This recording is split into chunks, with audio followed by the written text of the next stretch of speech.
E andando aqui pelo seminário, encontro Luiz Roberto Soares, vereador em São Roque. Beto, tudo bem, Beto?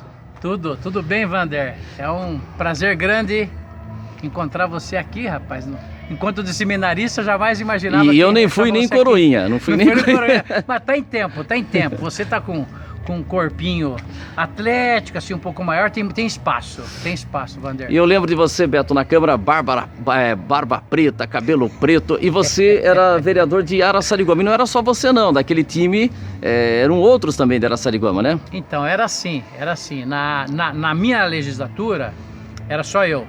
Aí na seguinte, tinha o Paraíba, eram três. Neto. Paraíba, Neto e Celcinho. Celso Grande, que faleceu há poucos dias atrás, né? Amigos nossos. Ô Beto, antes da gente falar do seminário, para você que era vereador de São Roque, morava em Araçariguama, para chegar até São Roque era complicado, não tinha o acesso ainda. Não tinha acesso e como eu tinha uma atividade profissional em São Paulo, então o que eu fazia? Eu tinha que usar a Raposo, usava a Raposo Tavares, que era bem mais perigosa do que hoje. A sessão terminava tarde, daí a gente tinha nossos encontros de happy hour, etc. Eu passava aperto para voltar, às vezes, né? Muitas vezes. E hoje tá tudo fácil, né? Hoje tá tudo fácil, mas na época foi sofrido, viu? 6 anos, mandato de 6 anos, na época um mandato tampão. Beto, e como é que surgiu o seminário do Ibaté na sua vida? Você ficou aqui de 1964 a 69. Como é que surge o seminário do Ibaté na sua vida?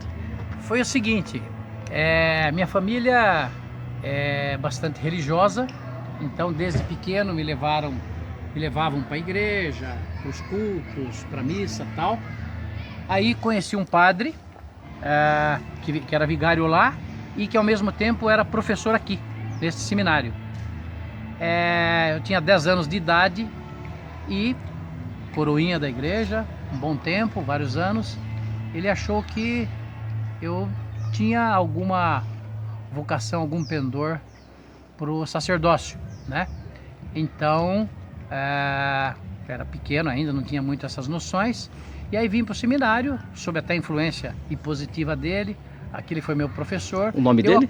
Padre José Jair Nascimento Duval. Eu acompanhei até por 50 anos, até os últimos dias dele. Ele faleceu faz mais ou menos 5 anos. Eu acompanhei todos os passos depois em São Paulo, mas foi por aí que começou. E você, morando próximo do seminário, você ia mais vezes para casa ou não tinha moleza por causa disso não? Não, rapaz, eu tinha uma molezinha, eu tinha. Para casa não, porque aqui o negócio era bravo, era um rigor prussiano, né? O Monsenhor Constantino, ele comandava com mão de ferro, tinha mais de 100 moleques, então tinha que ter muito rigor. Mas o que acontece? Meu pai era cobrador de ônibus de São Roque, Araçariguama, tal. Então o ônibus passava aqui embaixo. E ali, embaixo ali, tinha um senhor que trabalhava aqui e que era amigo do meu pai. Então a minha roupa que eu usava, eu entregava para esse senhor, ele levava para meu pai no ônibus, levava para minha mãe, voltava, a gente trocava cartinha no saco de roupa e vinha sempre uma latinha de leite condensado, porque aqui não podia ter nada de iguaria. E aí eu comia de noite escondido, quando tudo apagava e tal, eu comia essa minha latinha de leite condensado, que era uma delícia. De vez em quando tinha que dar para algum colega, para ele não me dedar. Então era essa minha mordomia, o resto era tudo normal só. E qual era o seu número? Meu número era 58. 58 era meu número, nunca me esqueço. Hoje eu tenho um pouquinho mais do que essa idade, né? Melhor que nem se saiba, mas esse era o número da sorte. Para fechar com você falou que o regime era mão de ferro. Se o regime não fosse tão mão de ferro, fosse um pouco mais, como eu vi um ex-seminarista falar, um pouco mais para Cristo, teríamos mais padres?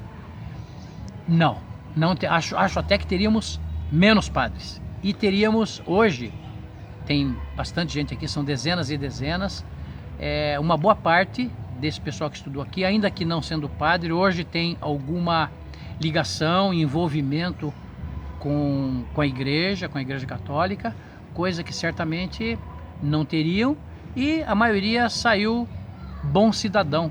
Aqui foi uma formação, um celeiro de bom caráter, não tinha espaço para quem não fosse assim. entendeu? Muita gente de fora, muita gente de longe, mas pessoas aqui de São Roque. Com quem que você teve alguém no seu período? Tem um colega meu, Luiz Roberto de Oliveira. Ele entrou junto comigo aqui no mesmo ano. A gente agora há pouco estava tomando uma cervejinha ali. Ele é um pé de valsa, tá sempre no São Roque Clube lá, no Dançar é Saúde. Eu não queria entregar, mas o apelido interno dele era Bexigão. Bexigão, exatamente. Você vê que jornalista chega no lugar e já vai levantando, né? E a esposa dele queria saber por que Bexigão. Não sei se pode contar. Então, ele, naquela época, adolescente, todos adolescentes, né? Alguns jovens, mas a maioria adolescente. E então ele, naquela época, crescendo, então na pele dava aquelas espinhas feias e tal, que parecia mais uma bexiga do que uma espinha, né? E o dele era muito, então ficou esse apelido que ele não gostava e por isso ficou. E entendeu? Quem mais de São Roque? Então, que eu vi aqui da minha turma, ele, depois tem o Dr. Márcio Pereira, que também é de São Roque, não entrou no mesmo ano que eu, mas tivemos uma convivência durante um período, e o apelido dele era Paçoca. Ele é conhecido aqui no nosso meio como Paçoca, ele mora ali perto do Democrata, ali em São Roque. Só os dois no seu período? São, neste momento sim, tem vários outros que eram da Entre época, eles mas que não... o Rios, que foi Antônio vereador. Carlos Pereira Rios, que foi da minha época. Acho que o Roque, o assessor de imprensa, Roque Alves Jamelão. de Lima. O apelido dele era Jamelão. Roque Alves de Lima. Isso, Roque Alves de Lima. Inclusive, em encontros anteriores, porque isso aqui é o 12º, eu cheguei a encontrá-lo aqui. Encontrar ele, encontrar o próprio Rios. Então, esses são dessa época. Inclusive, Rios tinha 2 irmãos, né?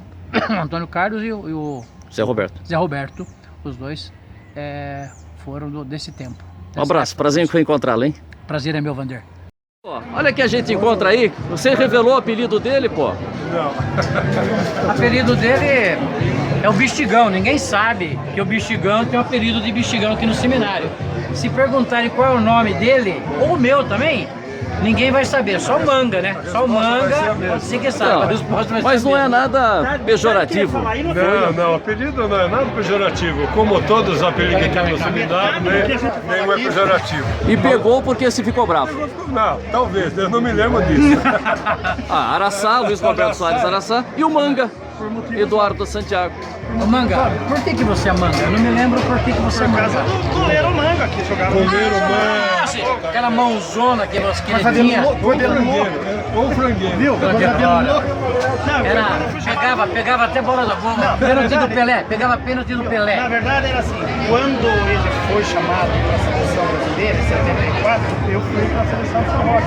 Aí começaram a ficar palhaçada. Eles têm um manga lá, nós temos um manguinha aqui. Era Botafogo, não era? Não, naquela época eu já estava no Internacional. Já estava lá? Já, na época antes ele era do Botafogo. Ele era do Botafogo até um dia que ele brigou com o João Saldanha. João Saldanha entrou com um revólver na concentração, ele pulou um muro de não sei quantos metros. Sério? Em termos de futebol, o Bexigão só jogava bolinha. Ele foi vereador por São Roque quando era Sarigão, pertencia a São Roque. E tem um detalhe, da, tá fazendo da falta emancipação da Sarigão. viu? Ele e Paraíba. Tá fazendo falta de político que nem ele aqui em São Roque, né, Bexigão? Eu até brinquei que ele passou por uma cirurgia, do rim e foi substituído por Bento de Castro. Esse é uma memória, meu. Isso, tô falando de 33 anos atrás, 82. 30 anos.